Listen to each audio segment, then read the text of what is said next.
Hello বন্ধুরা, সব কিছুর শুরুতেই আজকে জানাচ্ছি যে আমরা আজকে সকালবেলা ঘুম থেকে উঠেই চলে এসেছিলাম ফ্রেশ হয়ে, যে রেডি হয়ে কয়েকটা জায়গাতে ঘুরবো বলে।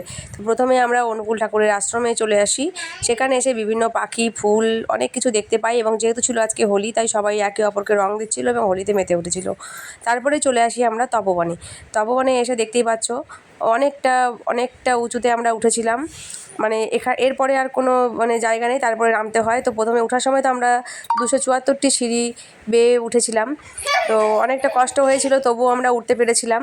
আর নামার সময় কিন্তু কোনো সিঁড়ি ছিল না, এইভাবেই সুড়ঙ্গের ভেতর দিয়েই নামতে হচ্ছিল, কখনো পাহাড় টপকে কখনো সুড়ঙ্গের ভেতর দিয়ে।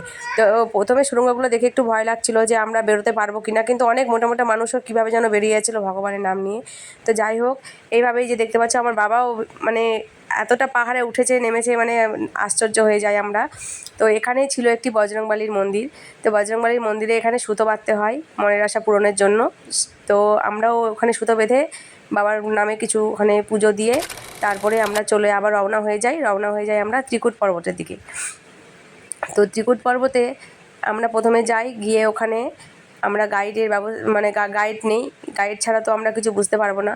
তো এই ত্রিকুট পর্বতে আগে রোপের ব্যবস্থা ছিল। একবার রোপ অ্যাক্সিডেন্ট হওয়ার পরে 2022 সালে অনেক মানুষের জীবন চলে যায়। তারপর থেকে রোপ বন্ধ আছে, এবং ত্রিকুট পর্বতের শেষ পর্যন্ত উঠতে দেওয়া হয় না। মাত্র 500 মিটার পর্যন্ত আমরা উঠেছিলাম, আর এই 500 মিটার পর্যন্তই উঠতে দেওয়া হয়। তারপরে গেটও বন্ধ করা আছে, হেঁটেও উঠতে দেওয়া হয় না। তো এখানেও বিভিন্ন ধরনের মন্দির আছে, শিব মন্দির, পার্বতী মন্দির, কালী মন্দির, বাট ঠাকুরের মন্দির। তো জায়গায় জায়গায় আমরা পুজো দিয়ে নিই, এবং এখানে একটি ঝর্ণা আছে। তো তারপরে এখানে একটি বজরংবলীকেও দেখতে পেয়ে যাচ্ছি।